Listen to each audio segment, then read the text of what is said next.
मुंबई महापालिका निवडणुकीच्या पार्श्वभूमीवर राष्ट्रवादी काँग्रेस शरद पवार पक्षाच्या खासदार सुप्रिया सुळे यांनी मुंबईतील पदाधिकाऱ्यांची बैठक घेत मोर्चे बांधणी सुरू केली।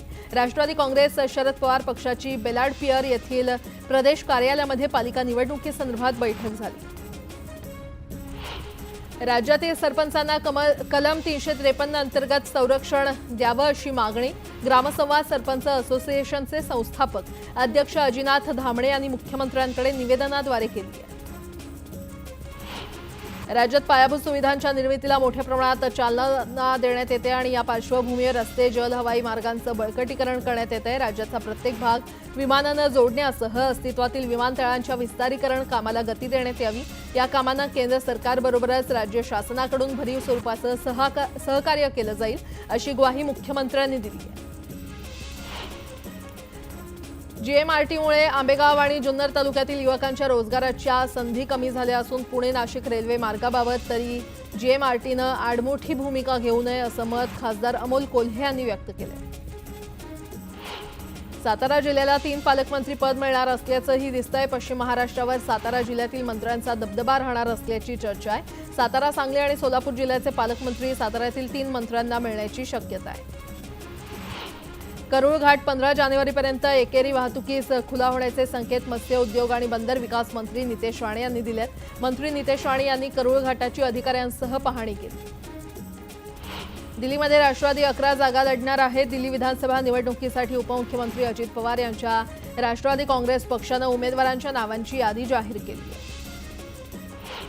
एकनाथ शिंदे यांनी राजगुरुनगर येथील 2 चिमुकल्या बहिणींच्या हत्याकांडातील पीडित कुटुंबाला रोख स्वरूपात 5 लाख रुपयांची वैयक्तिक आर्थिक मदत केली आहे। शिवाजीराव आढळराव पाटलांच्या माध्यमातून शिंदे यांनी ही मदत केली।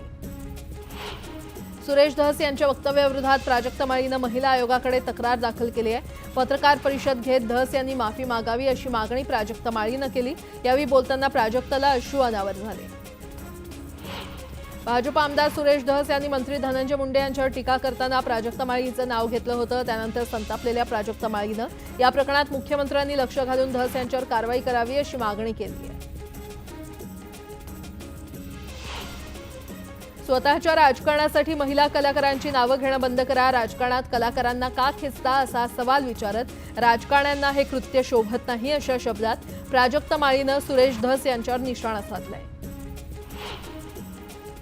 प्राजक्त माळीची माफी मागण्यास सुरेश धस यांनी नकार दिलेला आहे। संतोष देशमुख हत्या प्रकरणावरून लक्ष विचलित करण्यासाठी प्राजक्त माळीनं पत्रकार परिषद घेतल्याचा आरोप धस यांनी केलाय। प्राजक्त माळीनं सुरेश धस यांचा निषेध केल्यानंतर धस यांनीही प्राजक्ताविरोधात निषेध व्यक्त केला। यापुढे आपण हास्य जत्रा हा कार्यक्रम बघणार नाही असं धस म्हटलंय। बीड प्रकरणात जे आरोपी फरार आहेत त्यांची संपत्ती जप्त करण्याची प्रक्रिया तातडीनं सुरू करण्याचे आदेश मुख्यमंत्री फडणवीसांनी सीआयडीचे अतिरिक्त महासंचालक बोर्डे यांना दिलेत। तसंच बंदुकीसोबत ज्यांचे फोटो आहेत ते जर खरे असतील तर त्या सर्वांचे परवाने रद्द करून यासंदर्भात तातडीनं फेरआढावा घेण्याचे आदेश बीड पोलीस अधीक्षकांना देण्यात आले। बीडच्या मोर्चावरून रुपाली ठोंबरेंनी जितेंद्र आव्हाडांवर गंभीर आरोप केले। रुपाली ठोंबरे यांनी फेसबुकवर जितेंद्र आव्हाड यांचं कार्यकर्त्यांसोबत व्हॉट्सअॅपवरचं संभाषण पोस्ट केलंय। आव्हाडांनी कार्यकर्त्यांना चिथावल्याचा आरोप ठोंबरेंनी केलाय। बीड प्रकरणातील आरोपीला शिक्षा झालीच पाहिजे, मात्र या प्रकरणातून काही नेते महायुतीला कचाट्यात पकडून आपली पोळी भाजून घेत आहेत असा आरोप रुपाली ठोंबरे यांनी केलाय। ज्यांचा या प्रकरणाशी काहीही संबंध नाही त्यांना या प्रकरणात जाणीवपूर्वक अडकवण्याचा प्रयत्न सुरू असल्याचा आरोप त्यांनी केलाय। रुपाली ठोंबरेंनी केलेले आरोप आव्हाडांनी फेटाळून लावले। धनंजय मुंडेंना मदत करण्यासाठी अजित पवारांची टीम कामाला लागली असा आरोप करत हे चॅट माझं नाही असा दावा त्यांनी केला। जितेंद्र आव्हाड यांनी बीडच्या शिवाजीनगर पोलीस ठाण्यात रुपाली ठोंबरे यांच्या विरोधात तक्रार दाखल केली आहे। रुपाली ठोंबरेंनी केलेलं ट्विट त्यांच्या वकिली पेशाबाबत सवाल निर्माण करणारं आहे असं म्हणत आव्हाडांनी ठोंबरेंवर निशाणा साधला। 19 दिवसांपासून पंकजा मुंडे गप्प का असा सवाल विचारत धनंजय मुंडेंचा राजीनामा घेतल्याशिवाय माघार घेणार नाही असा इशारा अंजली दमानिया यांनी दिलाय। जिल्हाधिकारी कार्यालयासमोर आंदोलन करणार असल्याचंही दमानिया यांनी स्पष्ट केलं। राजकीय आशीर्वादापोटी आरोपीला पाठीशी घालण्याचा प्रयत्न होत असेल तर जनता हे सहन करणार नाही। मुख्यमंत्र्यांनी बीड प्रकरणामध्ये पुढाकार घ्यावा असं वक्तव्य खासदार अमोल कोल्हे यांनी केलंय। आक्रोश मोर्चा दरम्यान संतोष देशमुख यांची मुलगी वैभवी देशमुख भाऊक झाली. आमच्या कुटुंबावर आलेली वेळ कुणावरही येऊ नये असंच म्हटले आहे. दरम्यान माझ्या कुटुंबाला न्याय मिळालाच पाहिजे अशी मागणी तिनं केली. बीडमधील घटनेनं महाराष्ट्रात खळबळ माजली आहे. वाल्मिक कराड मंत्री धनंजय मुंडे यांचा जवळचा सहकारी असल्याचं म्हणत संजय गायकवाड यांनी बीड प्रकरणावरून निशाणा साधलाय. बीडमध्ये काढण्यात आलेल्या सर्वपक्ष मोर्चामध्ये भाजप आमदार सुरेश धस चांगलेच आक्रमक झाल्याचं पाहायला मिळालं. संतोष देशमुखांना ज्या प्रकारे मारलं ते अमानवीय होतं. त्यांना छळ करून मारण्यात आलं. बंदुकीचे परवाने देणाऱ्यांवर कारवाई झाली पाहिजे असं धस म्हटलं. आमदार सुरेश धस यांनी संतोष देशमुख प्रकरणावरून पंकजा मुंडेंवर निशाणा साधला. पंकजाताई संतोष देशमुख यांच्या घरी का नाही गेल्यात असा सवाल त्यांनी विचारला. तुमच्याकडून ही अपेक्षा नव्हती असंही धस म्हटले. धनंजय मुंडे हे बोगस मतांवर निवडून आलेत असा आरोप आमदार सुरेश धस यांनी केलाय. धनुभाऊ तुम्ही 1,42,000 मतांनी निवडून आलात. मतदानाच्या दिवशी तुम्ही लोकांना बदडता असा घणाघात देखील त्यांनी केलाय. 40 लाखांपैकी 9 लाख वाल्मिक कराडच्या घरी गेल्याशिवाय फाईल मंजूर होत नव्हती. ही बीड जिल्ह्याची करुण कहाणी आहे असा हल्लाबोल सुरेश धस यांनी केलाय. वाल्मिक कराडनं गायरान जमीन लाटली, बंजारा समाजाची स्मशानभूमी घेतली असा आरोपही त्यांनी केलाय. गोपीनाथ मुंडेंनी मुंबईतील गँगवॉर बंद केलं होतं. तो अनुभव वेगळा असून आजचा अनुभव वेगळा आहे असं धस म्हटलेत. मुंडे बहीण भाऊ दोघेही एकच आहेत असा आरोपही त्यांनी केलाय. धनंजय मुंडेंना मंत्रिपद देऊ नका असं मी सांगितलं होतं. मात्र आता जर त्यांना पालकमंत्रीपद दिलं तर मी स्वतः बीडचं पालकत्व घेणार असा हल्लाबोल छत्रपती संभाजीराजेंनी केलाय. आपल्या बीडचा बिहार करायचा आहे का असा सवाल संभाजीराजेंनी केला. बीडचा बिहार होण्यापासून थांबवायचा असेल तर सर्वांना रस्त्यावर उतरावं लागेल असं देखील छत्रपती संभाजीराजे म्हटले. तुमच्यामध्ये हिंमत असेल तर धनंजय मुंडेंना आधी मंत्रिमंडळातून हाकलून दाखवा असं आव्हान संभाजीराजेंनी अजित पवार यांना दिलंय. अजितदादा नेहमी म्हणतात परखडपणे काम करण्याची माझी पद्धत आहे. जर असं असेल तर आता तुम्ही मुंडेंचा करेक्ट कार्यक्रम करून दाखवा असं संभाजीराजे म्हटले. बीडच्या सर्वपक्ष मोर्चामध्ये जितेंद्र आव्हाड यांनी सरकारला धारेवर धरलं. पोलिसांनी पावलं उचलली असती तर संतोष देशमुखांची हत्या झालीच नसती अशी टीका आव्हाड यांनी केली आहे. बीड जिल्ह्याचं नुकसान या ठिकाणी पालकमंत्री म्हणून काम करणाऱ्यानं आणि पोलिसांनी केलंय असा आरोप करत जितेंद्र आव्हाड यांनी धनंजय मुंडेंवर निशाणा साधलाय. वाल्मिक कराडला वाल्मिक म्हणू नका, तो वाल्या आहे. त्रेतायुगात वाल्याचा वाल्मिकी झाला, कलियुगात वाल्मिकीचा वाल्या झाला असा हल्लाबोल जितेंद्र आव्हाड यांनी केलाय. संतोष देशमुख हत्या प्रकरणातील आकाचा मास्टरमाइंड धनंजय मुंडे आहे. त्यांना मंत्रिमंडळात राहण्याचा अधिकार नाही असा हल्लाबोल खासदार बजरंग सोनावणे यांनी केलाय. सरकार मुंडेंच्या मागे असल्यानं त्यांची ताकद वाढली असा आरोपही त्यांनी केलाय. वाल्मिक कराड यांना धनंजय मुंडेंचं संरक्षण आहे असा आरोप आमदार संदीप क्षीरसागर यांनी केलाय. धनंजय मुंडेंचा राजीनामा घेण्यात यावा अशी मागणी देखील त्यांनी केली आहे. महाराष्ट्रातील शेतकऱ्यांसमोर पुन्हा अवकाळी पावसाचं संकट उभं राहिलंय. राज्यातील काही भागात वादळी वाऱ्यासह पावसाचा अंदाज हवामान खात्यानं व्यक्त केलाय. हिवाळ्यामध्ये राज्यात होत असलेल्या पावसामुळे शेती पिकाचं नुकसान होणार आहे. उत्तर महाराष्ट्र, मराठवाडा या भागात 30 ते 40 किलोमीटर वेगानं वारे वाहणार आहेत. तसंच या भागात पावसाचा इशारा देखील देण्यात आलाय. धारावीचा कायापालट धारावी पुनर्विकास प्रकल्पाअंतर्गत करण्यात येणार आहे. DRPPL नावानं स्थापन असणाऱ्या कंपनीचं नाव अचानक बदलून NMDPL असं करण्यात आलंय. नवी मुंबई उलवे येथील आंतरराष्ट्रीय विमानतळावर वायुदलाचं C-295 आणि सुखोई 30 या विमानांच्या यशस्वी लँडिंगनंतर आता इंडिगो एअरलाईन्सचं प्रवासी वाहतूक विमान नवी मुंबई विमानतळावर लँड होणार आहे. 31st क्लास स्थानकातील गर्दी टाळण्यासाठी रेल्वेनं मोठा निर्णय घेतलाय. मध्य रेल्वेच्या मुख्य टर्मिनसवरील प्लॅटफॉर्म तिकीट विक्री बंद करण्यात येणार आहे. सिडकोच्या लॉटरीला नागरिकांनी मोठा प्रतिसाद दिलाय. उद्या 26,000 घरांच्या किमती कळणार आहेत. जवळपास 1,20,000 नागरिकांनी ऑनलाईन फॉर्म भरले. 7 वर्षाच्या चिमुकलीचा मृत्यू झाल्यानं संतप्त पालकांनी रुग्णालयांची तोडफोड केली. मेडिकल चालकाला देखील मारहाण करण्यात आली आहे. जळगावमध्ये ही धक्कादायक घटना घडली आहे. संबंधित मुलीला न्यूमोनिया झाल्यानं उपचारासाठी दाखल करण्यात आलं होतं. या प्रकरणी आता पोलिसात गुन्हा दाखल करण्यात आला आहे. सहकारी दूध संघ खासगी प्रकल्पांना दूध पुरवठा करणाऱ्या दूध उत्पादक शेतकऱ्यांना गाईच्या दुधासाठी आधी प्रति लिटर 5 रुपये तर नंतरच्या कालावधीमध्ये 7 रुपयांचं अनुदान देण्याची योजना पशुसंवर्धन आणि दुग्धविकास विभागामार्फत राबवण्यात येते. या अनुदानाचा लाभ तिमाही टप्प्यामध्ये मिळाल्यानं दिलासा मिळालाय. कोयना धरण भागातील सह्याद्री व्याघ्र वनपरिक्षेत्रातील सर्व पर्यटन स्थळं आजपासून 1 जानेवारीपर्यंत बंद ठेवण्यात येणार असल्याची माहिती वन विभागानं दिली आहे। तेव्हा पर्यटकांनी विनापरवाना प्रवेश केल्यास वन्यजीव आणि वन अधिनियमानुसार कारवाई करण्यात येणार आहे। टिपेश्वर वाघाचा संचार बार्शी तालुक्यातील करी शिवारातील सखल भागात सुरू होता। बार्शीमध्ये वाघाचा शोध घेण्यासाठी वन विभागाकडून अभयारण्य भागात लावण्यात आलेल्या ट्रॅप कॅमेऱ्यात बिबट्या कैद झालाय। केंद्र सरकारच्या महत्त्वाकांक्षी स्मार्ट सिटी मोहिमेमुळे देशातील 19 बड्या शहरात शाळांमधील विद्यार्थ्यांच्या नोंदणीमध्ये 22% वाढ झाली आहे। बंगळुरूमधील भारतीय व्यवस्थापन संस्थेकडून याबाबतचं संशोधन प्रसिद्ध करण्यात आले। पिंपरी चिंचवड शहरालगत वाढलेल्या औद्योगिक पट्ट्यामुळे चाकण, राजगुरुनगर आणि आळंदी भागात मोठ्या प्रमाणात नागरीकरण वाढतंय। पिंपरी चिंचवड महापालिकेनं देखील या संदर्भात 3 नगरपरिषदा मिळून महापालिका स्थापन व्हावी असा स्पष्ट अभिप्राय राज्य शासनाला पाठवलाय। आरटीए प्रवेशाचं पोर्टल 1 जानेवारीपासून सुरू होणार आहे। लवकरच वेळापत्रकाची घोषणा होणार असून 25% राखीव जागांवरील प्रवेशासाठी खासगी शाळांची नोंदणी प्रक्रिया पूर्ण होण्याच्या मार्गावर आली आहे।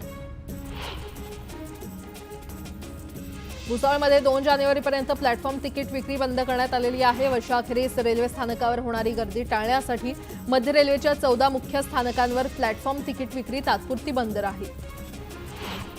विभागीय क्रीडा संकुलाच्या 21.59 कोटींचा घोटाळा करून पळून गेलेले आरोपी हर्षकुमार क्षीरसागर यानं पोलिसांना पत्र पाठवून बँक अधिकारी आणि विभागीय क्रीडा उपसंचालकांच्या सांगण्यावरूनच हा निधी लंपास केल्याचा दावा केलाय। हर्षकुमार क्षीरसागर यांची मैत्रीण अर्पिता वाडकर हिला कोपरखैरणे भागातून अटक केली आहे। मसाई पठार आणि पन्हाळ्यावर प्रशासनानं 28 डिसेंबर ते 1 जानेवारी या कालावधीमध्ये प्रवेशबंदी केली आहे। या निर्णयाची माहिती पन्हाळा परिक्षेत्र वन अधिकारी अनिल मोहिते यांनी दिली आहे। महापालिका आयुक्तांकडून सोलापूरचा विकास आराखडा जाहीर करण्यात आलाय। 2048 पर्यंतची सोलापूर शहराची लोकसंख्या लक्षात घेऊन बनवलेल्या 20 वर्षांच्या आराखड्यात solar park, children park, parking आणि खेळाचं मैदान यावर विशेष लक्ष देत शहराचा हरित आराखडा तयार केलाय। 31 डिसेंबरला देखील पोलिसांकडून ड्रंक अँड ड्राईव्हसाठी विशेष मोहीम राबवण्यात येणार आहे। मद्यपान करून गाडी चालवणाऱ्यांवर पोलिसांनी कारवाईचा दणका उगारलाय। केंद्रीय मंत्री नितीन गडकरी यांनी नागपूर विमानतळावरील धावपट्टीच्या रिकार्पेटिंगला विलंब होत असल्यानं संताप व्यक्त केला होता। मुख्यमंत्र्यांनी नागपूर विमानतळाची जबाबदारी स्वाती पांडे यांच्याकडून काढत जिल्हाधिकारी डॉक्टर विपिन इटनकर यांच्याकडे देण्याचा निर्णय घेतलाय। पीएमपीएमएलकडून कोरेगाव भीमा येथील विजयस्तंभ मानवंदना कार्यक्रमासाठी ज्यादा बसेसचं नियोजन करण्यात आलंय। येत्या 1 जानेवारीला कोरेगाव भीमा दरवर्षीप्रमाणे विजयस्तंभ मानवंदना कार्यक्रम पार पडणार आहे। शेतीचा हंगाम संपल्यानंतरही शेतमजुरांना कामाची गरज आहे, मात्र काम नसल्यानं शेकडो मजुरांना रोजगाराच्या शोधात आंध्र प्रदेश आणि तेलंगणा राज्यामध्ये स्थलांतर करावं लागतंय। मुंबईतील हवा अतिशय खराब आहे। हवेचा गुणवत्ता निर्देशांक 159 वर पोहोचला असून 151 ते 200 यातील निर्देशांक खराब म्हणून गणला जातो, तर मागील 15 दिवसात अतिवाईट हवेची नोंद झाली आहे। नवीन वर्षाच्या स्वागतासाठी मुंबई पोलिसांनी जय्यत तयारी केलेली आहे। यावेळी शहरात कुठलाही अनुचित प्रकार घडू नये यासाठी 13,000 पोलीस बंदोबस्तासाठी सज्ज झालेत। यावेळी दंगल नियंत्रण कक्षासह एसआरपी पथकही तैनात करण्यात आली। कोल्हापूरची सॉफ्टवेअर निर्यात 50% वाढलेली आहे। सध्या निर्यात 189 कोटींवर पोहोचली असून जगभरातील विविध देशांना पुरवठा करण्यात येतोय। यूपीआय युजर्ससाठी मोठी अपडेट समोर येते। 1 जानेवारीपासून ट्रान्सफर लिमिट बदलणार आहे। आता यूपीआयचा वापर करून आपण एकावेळी 10,000पर्यंत पेमेंट करू शकतो।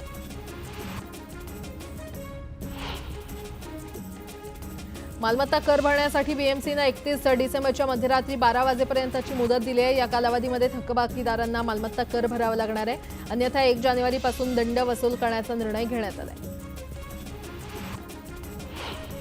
महाराष्ट्रातला दुसरा कोस्टल रोड नवी मुंबईमध्ये बनवला जातोय। या कोस्टल रोडला सुप कनेक्टिव्हिटी असणार आहे। हा कोस्टल रोड मुंबई येथील नवीन विमानतळ आणि अटल सेतूला जोडणार आहे। छत्रपती संभाजीनगरमध्ये शॉपिंग कंपन्यांची ऑनलाईन खरेदीवर आकर्षक सूट, बक्षीस, क्रेडिट कार्डवर कॅशबॅक, ऑनलाईन जॉब आणि घरबसल्या नोकरी तसंच यूट्यूबवर लाईक्स असे विविध प्रकारचे आमिष दाखवून ऑनलाईन गंडा घालण्याचे प्रकार सध्या सुरू आहेत आणि अशा प्रकरणात अडकलेल्या 123 तक्रारदात्यांना वर्षभरात 1,02,43,000 रुपये परत मिळाले. सरकारी योजनेचा गैरफायदा घेणाऱ्यांचं रेशन कार्ड रद्द होणार आहे. अनेक लोक पात्रता नसताना देखील रेशन घेत आहेत. अशा लोकांवर कठोर कारवाई करण्याचा निर्णय शासनानं घेतलाय. रत्नागिरी जिल्ह्यामध्ये 21व्या पशुगणनेला सुरुवात झाली आहे. आता या गणनेमध्ये भटक्या जनावरांचा समावेश करण्यात आल्यानं त्यांचीही गणना केली जाणार आहे. राज्यात शासकीय युनानी महाविद्यालय सुरू करण्याचा निर्णय राज्य सरकारनं घेतलाय. पहिलं महाविद्यालय रायगड इथे सुरू करण्यात येणार असून 100 विद्यार्थी प्रवेश क्षमतेचं आणि संलग्नित 100 रुग्ण खाटांचं रुग्णालय स्थापन करण्यात येणार आहे. हिवताप आणि डेंग्यूचे रुग्ण साधारणपणे पावसाळ्यामध्ये मोठ्या प्रमाणात सापडतात. मात्र वातावरणातील बदलामुळे यावर्षी संपूर्ण वर्षभर अधूनमधून रुग्ण सापडले आहेत आणि त्यामुळे यंदा गेल्या वर्षीच्या तुलनेत डेंग्यूच्या रुग्णांमध्ये किंचित वाढ झाली असली तरी हिवतापाच्या रुग्णांमध्ये घट झाली आहे. मुंबईत वाढणारे हवेचे प्रदूषण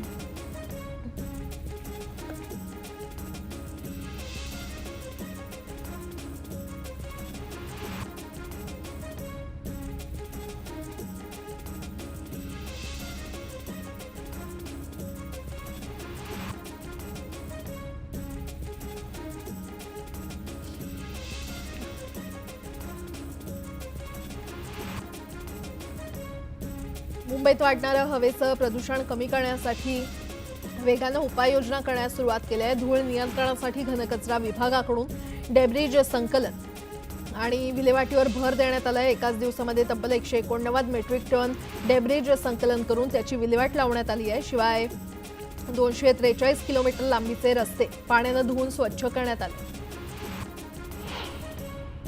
नैसर्गिक संकटावर मात करत राज्यातील डाळिंब उत्पादक शेतकरी निर्यातीसाठी पुढे येत आहेत. मागील 9 महिन्यात 22,000 टन डाळिंबाची निर्यात झाली आहे. त्यामुळे महाराष्ट्र देशातील पहिल्या स्थानावर आले. राज्यातील बाजार समितीमध्ये सोयाबीनची आवक कमी झाली आहे. तर सोयाबीनला 4,049 रुपये प्रति क्विंटल इतका दर मिळाला आहे. बाजारात मक्याची आवक 6,234 क्विंटल झाली आहे. तर त्याला 2,219 रुपये प्रति क्विंटल इतका दर मिळाला. नाशिक जिल्ह्यामध्ये लाल कांद्याची 35,000 तर सोलापूर बाजारामध्ये 31,000 क्विंटलची आवक झाली. लाल कांद्याला कमीत कमी 1,750 रुपयांपासून 2,500 रुपयांपर्यंत दर मिळाला.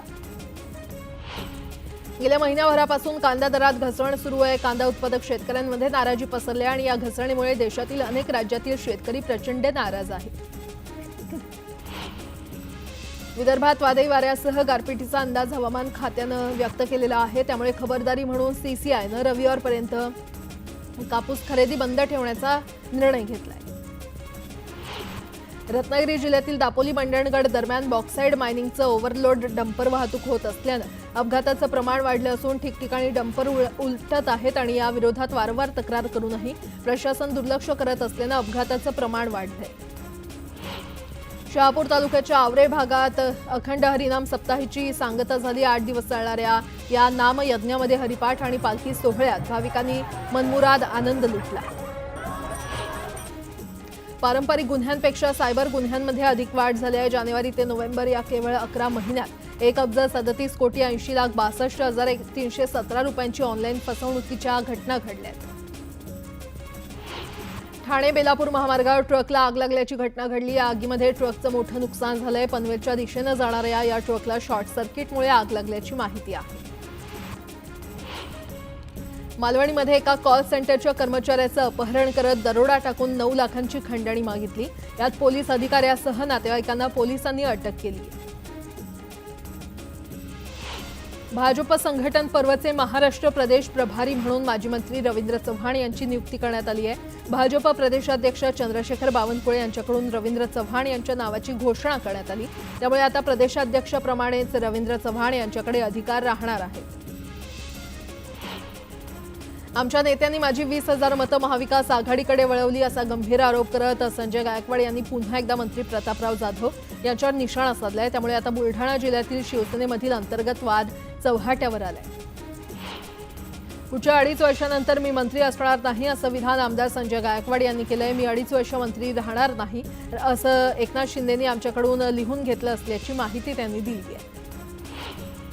उरणमध्ये बस स्थानकाजवळ विकला जाणारा शोरमा खाल्ल्यानं 5 जणांना विषबाधा झाली। दरम्यान अन्न आणि औषध प्रशासनानं नागरिकांच्या जीवाशी खेळ करणाऱ्या अशा व्यावसायिकांवर कारवाई करावी अशी मागणी स्थानिकांनी केली आहे। पाणी टंचाई विरोधात महाराष्ट्र नवनिर्माण सेनेनं दिव्यामध्ये उपोषण सुरू केलं। गेल्या 5 दिवसांपासून हे उपोषण सुरू असून प्रशासन याकडे दुर्लक्ष करत असल्याचा आरोप मनसेनं केलाय। पुण्यामध्ये 2 सराईत दुचाकी चोरट्यांना पुणे पोलिसांनी बेड्या ठोकल्यात। आरोपींकडून 2,40,000 किमतीच्या 8 दुचाकी पोलिसांनी जप्त केल्या। सोयाबीन विक्री केल्यानंतर शेतकऱ्यांना मोबदला मिळाला नसल्याचा प्रकार परभणीमध्ये समोर आलाय। पणन महासंघाच्या हमीभाव खरेदी केंद्राकडून सोयाबीन खरेदी करण्यात आली होती, मात्र महिनाभरानंतरही शेतकरी मोबदल्याच्या प्रतीक्षेत आहेत। वन विभागानं अलीकडेच केलेल्या सर्वेक्षणात चंद्रपूर जिल्ह्यातील वनक्षेत्र 2% कमी झाल्याची माहिती समोर आली आहे। 2021 मध्ये चंद्रपूर जिल्ह्यामध्ये 35.40% वनक्षेत्र होतं, तर आता त्यात घट होऊन हे प्रमाण 35.21% आलंय। जेजुरीमध्ये नगर परिषदेच्या वतीनं शहरातील अतिक्रमणावर कारवाई करण्यात आली आहे। दरम्यान या कारवाईवेळी परिसरात पोलीस बंदोबस्त तैनात करण्यात आला होता। नांदेडमध्ये सततच्या बदलत्या हवामानामुळे मोसंबी पिकाला फटका बसलाय। नांदेडच्या नायगावमध्ये बदलत्या हवामानामुळे मोसंबीच्या पिकाला गळती लागली आहे। रावेर आणि आवल तालुक्यामध्ये गारपिटीमुळे झालेल्या नुकसानीची आमदार अमोल जावळेंनी पाहणी केली। शेतकऱ्यांना लवकरात लवकर मदत मिळवून देण्याचं आश्वासन त्यांनी यावेळी दिलं। कोपरगावमध्ये अवकाळी पावसानं हजेरी लावली आहे। दरम्यान अचानक आलेल्या पावसामुळे नागरिकांची चांगलीच तारांबळ उडाली। देशभरात घेतल्या जाणाऱ्या चाचण्यांदरम्यान औषधांचे 111 नमुने निकृष्ट दर्जाचे असल्याचं तपासात समोर आलंय, तर त्यातील 2 नमुने बनावट निघालेत। मुंबई आणि उपनगरात कबुतरांची संख्या मोठ्या प्रमाणात वाढते, मात्र कबुतरांच्या वावरामुळे फुफ्फुसांचे गंभीर आजार बळवत आहेत। त्यामुळे यावर वेळीच उपचार घ्यावे असं आवाहन तज्ज्ञांनी केलंय। कबुतरांच्या विष्ठा आणि पंखांमधून हवेत मिसळणारे घटक आरोग्यास हानिकारक आहेत। त्यामुळे कबुतरांना दाणं किंवा धान्य टाकून जमा करणाऱ्यांवर क्लीनअप मार्शलद्वारे करडी नजर ठेवण्याचा निर्णय पालिकेनं घेतलाय। या मोहिमेमध्ये आतापर्यंत 47,000चा दंड वसूल करण्यात आलाय। दादरमधील प्रसिद्ध कबूतरखान्याच्या परिसरात कबुतरांच्या उच्छादामुळे दुकानदार, ग्राहक यांच्यासह स्थानिक नागरिकही अक्षरशः बेजार झालेत। यासाठी महापालिकेनं लवकरच योग्य ती पावलं उचलावीत अशी मागणी नागरिक करतायत। अंगणवाडी सेविका आणि मदतनीस यांच्या मानधनाबाबत प्रशासकीय बाबींची पूर्तता झाल्यानंतर 22 नोव्हेंबर रोजी शासन निर्णयानुसार 73,98,00,000 रुपयांचा निधी मंजूर झाला आणि त्यानुसार 163.43 कोटीला निधी मंजूर झालेला आहे। पनवेल तालुक्यातील जलजीवन मिशन योजनेची कामं अद्यापही अपूर्ण स्थितीमध्ये आहेत। तालुक्यामध्ये 19 ठिकाणी जागेची अडचण आहे। जलजीवन मिशन पाणीपुरवठा योजना सुरू झाल्यापासून काही ठिकाणी शुल्क काष्ट मागे लागलं असल्याचं दिसून येतंय। ठाणे प्रादेशिक परिवहन विभागाच्या वायुवेग पथकानं सप्टेंबर ते डिसेंबर 2024 या 4 महिन्यात ड्रंक अँड ड्राईव्ह तपासणी मोहीम राबवली। यात मद्यप्राशन करून वाहन चालवणाऱ्या 200 चालकांवर दंडात्मक कारवाई केली। हिमाचल प्रदेशात चंबा पर्वत परिसरात जोरदार बर्फवृष्टी झाली। अनेक ठिकाणी रस्त्यांवर मोठ्या प्रमाणात बर्फ साचलाय आणि त्यामुळे जनजीवन विस्कळीत झालंय। शिमल्यात तुफान बर्फवृष्टी सुरू आहे, त्यामुळे परिसरात बर्फाची चादर पसरली आहे। मोठ्या प्रमाणात बर्फ साचल्यानं नागरिकांना तारेवरची कसरत करावी लागते। नववर्षाच्या स्वागताच्या पूर्वी आलेल्या सुट्ट्यांमुळे जयपूर किल्ल्यावर पर्यटकांनी मोठी गर्दी केली आहे। देशभरासह परदेशातील पर्यटक ऐतिहासिक वास्तू पाहण्यासाठी दाखल झाले आहेत, त्यामुळे किल्ल्याचा परिसर पर्यटकांनी गजबजलाय। दक्षिण कोरियामध्ये विमानाचा अपघात झालाय। थायलंडहून परत येत असताना विमान क्रॅश झाल्यानं 23 जणांचा मृत्यू झाला असून विमानामध्ये 175 प्रवासी होते।